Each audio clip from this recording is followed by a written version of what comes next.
हमारे चैनल को सब्सक्राइब करें और वीडियो सबसे पहले अपने मोबाइल पर पाने के लिए बेल आइकन को दबाएं। प्रियंका गांधी के सक्रिय राजनीति में उतरने से न सिर्फ कांग्रेस को संजीवनी मिली है, बल्कि दूसरे दलों के असंतुष्ट नेताओं को भी नई उम्मीद जगी है। सूत्रों की माने तो एसपी-बीएसपी गठबंधन से असंतुष्ट कई नेताओं की कांग्रेस से बात चल रही है और जल्द ही वे पाला बदलकर राहुल प्रियंका के हाथ मजबूत करने आ सकते हैं। कांग्रेस ने चला अपना आखिरी ब्रह्मास्त्र। प्रियंका गांधी की हुई राजनीति में औपचारिक एंट्री। बनाया गया महासचिव, मिली पूर्वी यूपी की जिम्मेवारी। उत्साह से लबरेज राहुल गांधी ने किया दावा, हम बैकफुट पर नहीं फ्रंट फुट पर खेलेंगे।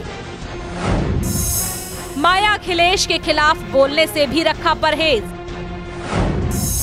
कहा, उन लोगों से हमारी नहीं कोई दुश्मनी, हम सभी लोगों की विचारधारा है एक।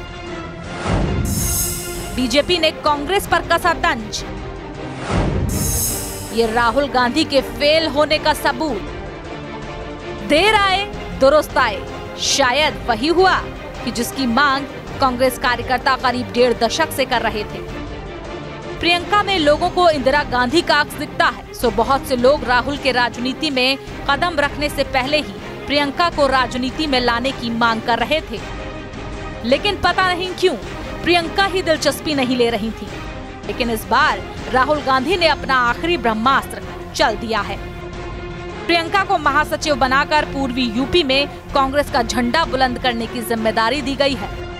प्रियंका गांधी को सक्रिय राजनीति में उतारने पर कांग्रेस अध्यक्ष राहुल गांधी ने कहा कि हम बैकफुट पर नहीं फ्रंट फुट पर खेलेंगे। साथ ही यूपी में कांग्रेस की विचारधारा को बनाए रखने की पुरजोर कोशिश करेंगे।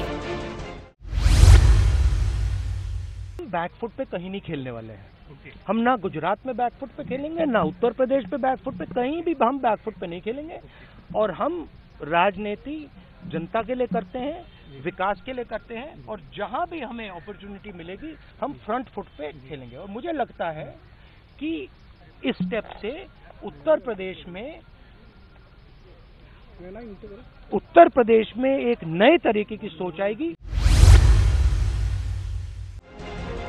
वहीं प्रियंका के चुनाव लड़ने के सवाल पर राहुल ने कहा कि ये उनके ऊपर है।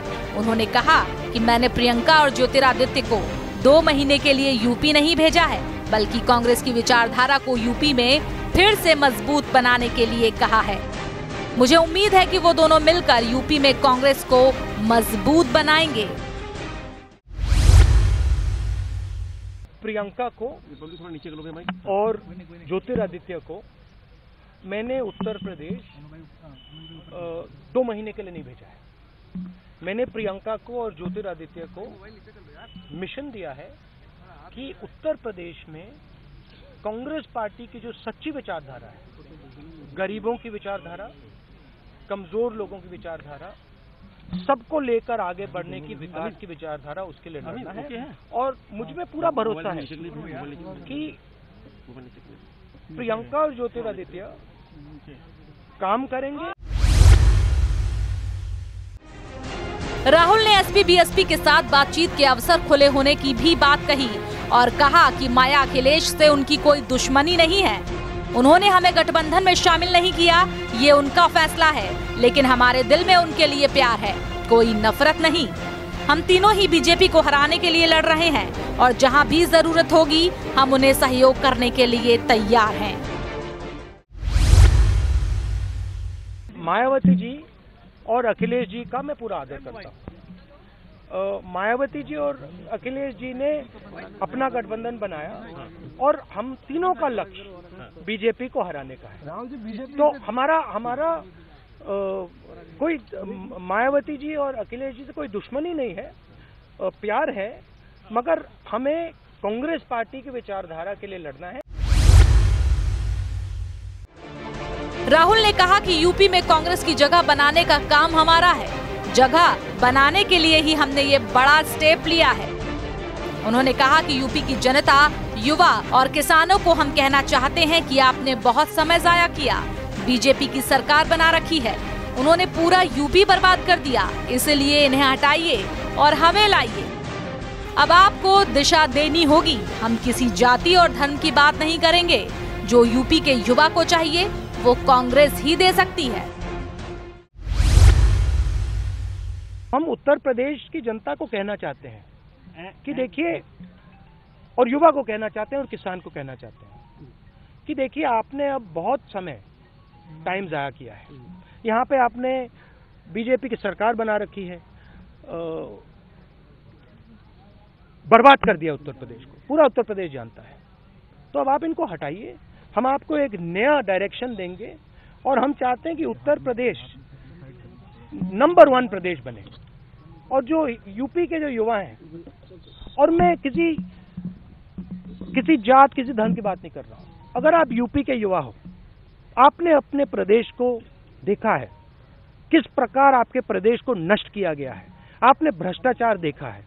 हम आपके साथ एक नया सपना पूरा करना चाहते हैं, ये हमारा लक्ष्य है और एक बहुत अच्छा कदम लिया गया है और बीजेपी वाले भी थोड़े घबराए हुए हैं।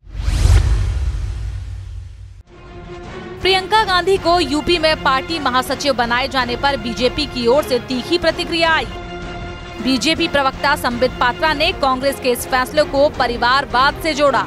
उन्होंने कहा कि ये कांग्रेस द्वारा इस बात की स्वीकारोक्ति है कि राहुल गांधी नेतृत्व प्रदान करने में नाकाम रहे हैं और महागठबंधन में विभिन्न दलों से खारिज किए जाने के बाद कांग्रेस अध्यक्ष ने पारिवारिक गठबंधन को अपनाया है।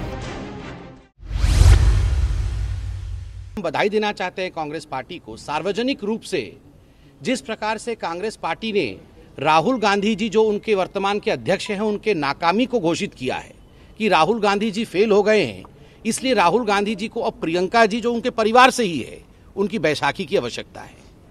तीसरी बहुत बड़ी बात है, महागठबंधन से कहीं न कहीं हर राज्य में नकारे जाने के बाद, उत्तर प्रदेश हो चाहे अब बिहार में भी हम देख रहे हैं, कहीं न कहीं मनमुटाव चल रहा है आपस में। हर जगह से महागठबंधन में नकारे जाने के पश्चात बैसाखी परिवार से ही ढूंढा जा रहा है। विपक्ष पर चुटकी लेते हुए पात्रा ने कहा कि ये स्वाभाविक है कि कांग्रेस पार्टी को परिवार के ही किसी सदस्य को ताज देना था। कांग्रेस में कौन अगला नेता होगा ये पहले से ही तय होता है। सभी नियुक्तियां एक परिवार से होती हैं। कांग्रेस और बीजेपी में यही अंतर है। उन्होंने कहा कि ये परिवार को ही पार्टी समझते हैं, जबकि बीजेपी पार्टी को परिवार मानती है।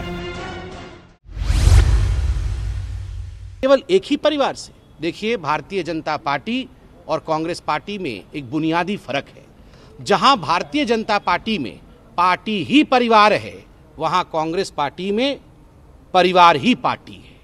ये डिफरेंस है भारतीय जनता पार्टी और कांग्रेस पार्टी के अंदर। वहीं यूपी बीजेपी के इंचार्ज जेपी नड्डा ने कहा कि प्रियंका गांधी औपचारिक तौर पर कांग्रेस की महासचिव बनी है, लेकिन हर कोई जानता है कि उनकी पारिवारिक कंपनी किस तरह से काम करती है। उन्होंने कहा कि कांग्रेस पार्टी की तरफ से ये पहली आधिकारिक घोषणा है कि राहुल फेल हो गए हैं। अब देखना होगा कि प्रियंका कांग्रेस की डगमगाती चुनावी नैया को पार लगाने में कामयाब होती हैं या नहीं। ब्यूरो रिपोर्ट, समाचार प्लस।